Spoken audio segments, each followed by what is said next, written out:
வயிற்று புழப்ப தேடி மஞ்சள் நகருக்கு வந்த தொழிலாளி கழிவுநீர் கால்வாய்க்குள்ள ரத்த வெள்ளத்துல பிணமா கிடந்திருக்கிறாரு. டாஸ்மாக் கடையில் ஸ்கெட்ச் போட்ட கும்பல் வாலிபரின் கதை முடித்தது ஏன்? ஈரோடு பேருந்து நிலையம் அருகே உள்ள கழிவுநீர் கால்வாய்க்குள் நடுத்தர வயதுடைய நபர் சடலமாக கிடக்கும் தகவல் அப்பகுதி முழுவதும் காட்டுத்தீயாய் பரவி இருக்கிறது. சம்பவ இடத்திற்கு விரைந்து வந்த போலீசார் இறந்தவரின் சடலத்தை பிரேத பரிசோதனைக்காக அனுப்பி வைத்துவிட்டு விசாரணையை தொடங்கியுள்ளனர். கொல்லப்பட்டவர் 42 வயதான விஜயகுமார். வேலூர் மாவட்டம் குடியாத்தம் பகுதியைச் சேர்ந்தவர். இவருக்கு இன்னும் திருமணமாகவில்லை.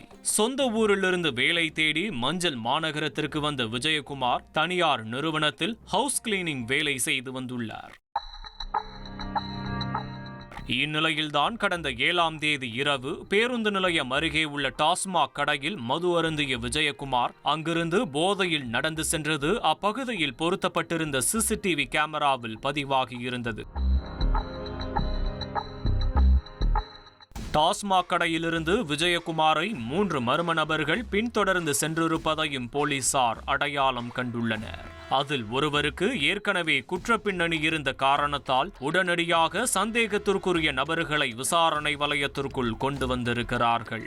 அவர்களிடம் மேற்கொள்ளப்பட்ட கிடுக்குப்பிடி விசாரணையில் இந்த கொலை சம்பவத்தின் முழு பின்னணியும் வெட்ட வெளிச்சத்திற்கு வந்துள்ளது.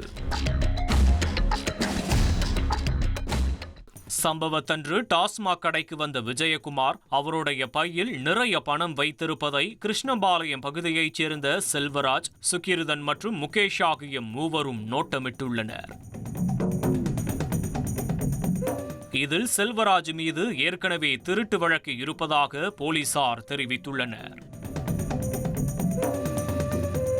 விஜயகுமாரிடமிருந்து எப்படியாவது பணத்தை பறித்துவிட வேண்டும் என்பது செல்வராஜ் மற்றும் அவரின் கூட்டாளிகளுடைய நோக்கமாக இருந்துள்ளது. டாஸ்மாக்கிலிருந்து வெளியேறிய விஜயகுமாரை ரகசியமாக பின்தொடர்ந்து சென்ற மூவரும் பேருந்து நிலையம் அருகே சுற்றி வளைத்து அவர் வைத்திருந்த பணத்தை கேட்டு மிரட்டியுள்ளனர்.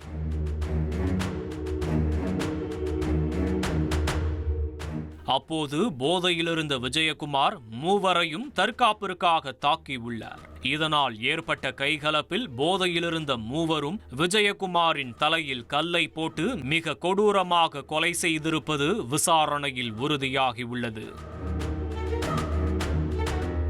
விஜயகுமாரை கொன்றுவிட்டு அவர் வைத்திருந்த பணத்தை எடுத்துவிட்டு மூவரும் எஸ்கேப் ஆகியுள்ளனர்.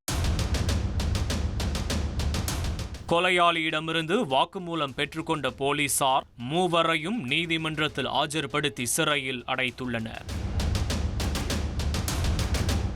ஈரோடு பேருந்து நிலையம் அருகே உள்ள டாஸ்மாக் கடையில் 24 மணி நேரமும் சட்டவிரோதமாக மது விற்கப்படுவதாகவும் அதன் காரணமாக இதுபோன்ற சமூக விரோதிகள் அப்பகுதியில் வருபவர்களை நோட்டமிட்டு வழிப்பறி போன்ற குற்ற சம்பவங்களில் ஈடுபடுவதாக அப்பகுதியினர் குற்றச்சாட்டை முன்வைத்திருக்கிறார்கள். போலீசார் உரிய நடவடிக்கை மேற்கொண்டு பொதுமக்களின் பாதுகாப்பை உறுதி செய்திட வேண்டும் எனவும் கோரிக்கை வைத்துள்ளனர். இனி செல்லும் இடமெல்லாம் செய்தி.